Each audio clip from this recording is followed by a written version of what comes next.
They say the pressure down here plays tricks on the mind, makes you see things.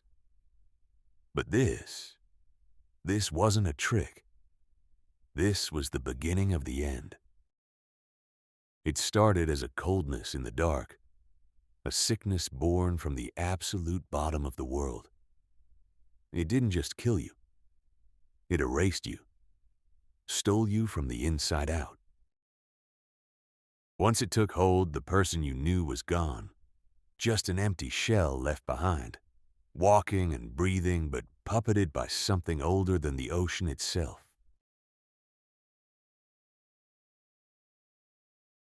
10 years. 10 years since the first expedition vanished into the black. We thought they were resting in peace. We were so damn wrong. My old man was on that first sub, NEXO 1. I spent a decade looking at his ghost in this photograph, wondering what his final moments felt like. Then the sonar picked it up, a signal from the graveyard, 8,000 meters down. A pulse echoing from a tomb that should have been silent forever. We took NEXO 2 down into the trench. The water turned from blue to black. The pressure groaning against the hull felt like the ocean's heavy, crushing hands. Captain Kyle tried to keep us focused, but the deeper we went, the more the air smelled like rust and copper, like blood. We all felt it. 8,000 meters. The absolute bottom of the world. No sunlight has ever touched this place. God doesn't look down here. We were entirely alone. We suited up. The pressure suits were heavy, like wearing a coffin. Every breath echoed in my helmet, a countdown to whatever was waiting for us. Looking out the porthole, the darkness stared back. Complete void. Sometimes the abyss doesn't just look at you. It reaches out. And there she was, NEXO 1, a steel carcass rotting on the seabed. There was a faint yellow light still flickering inside, like a weak, dying heartbeat. I was the first one through the airlock. The metal was scratched from the inside. Whatever happened here, they tried to get out, or keep something in. We found them exactly where they had died 10 years ago, sitting at their stations, preserved in the freezing dark, gray skin, empty, wide eyes. Some were just standing there, facing the bulkheads, perfectly still. It didn't look like a crew that had drowned. It looked like they were just waiting. The mess hall was a museum of the dead, frozen mid-motion. Not a single sign of struggle, just a silent, unnatural stillness that made my skin crawl. Eris broke protocol. He shouldn't have touched him, but he reached out, and the moment his glove made contact, the nightmare woke up. Its eyes caught Aris's flashlight, hollow, dead. And then it smiled, a mechanical, empty grin that promised nothing but suffering. A single drop. Black, thick fluid falling from its decaying skin.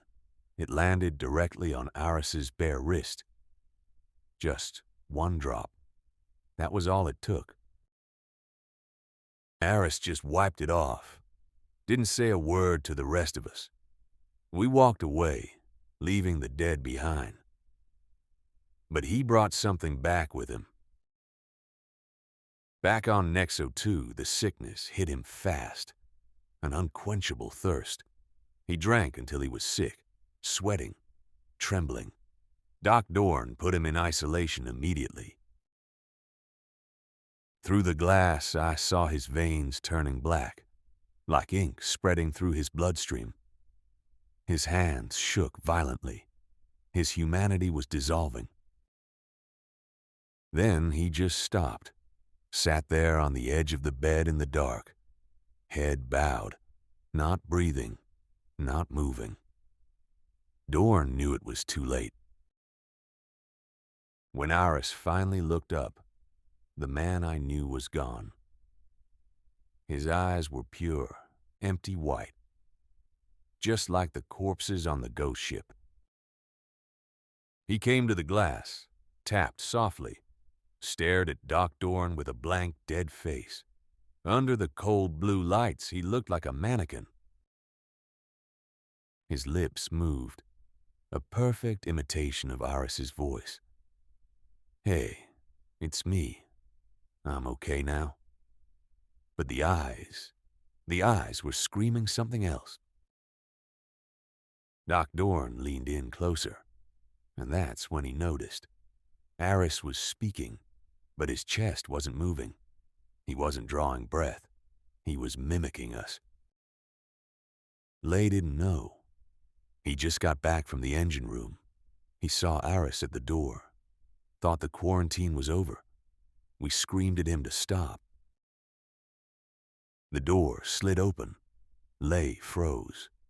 Iris's jaw unhinged, wider than humanly possible, and from his throat, a thick, living darkness slithered out into the light.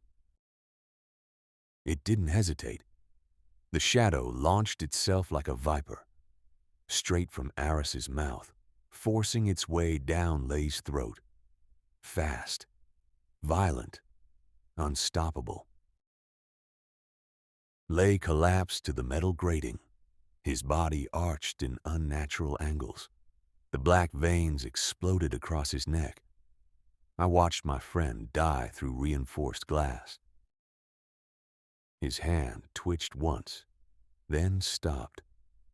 Slowly his eyes fluttered open, white, empty. The abyss had claimed its next victim. They stood up in perfect, terrifying unison, shoulder to shoulder.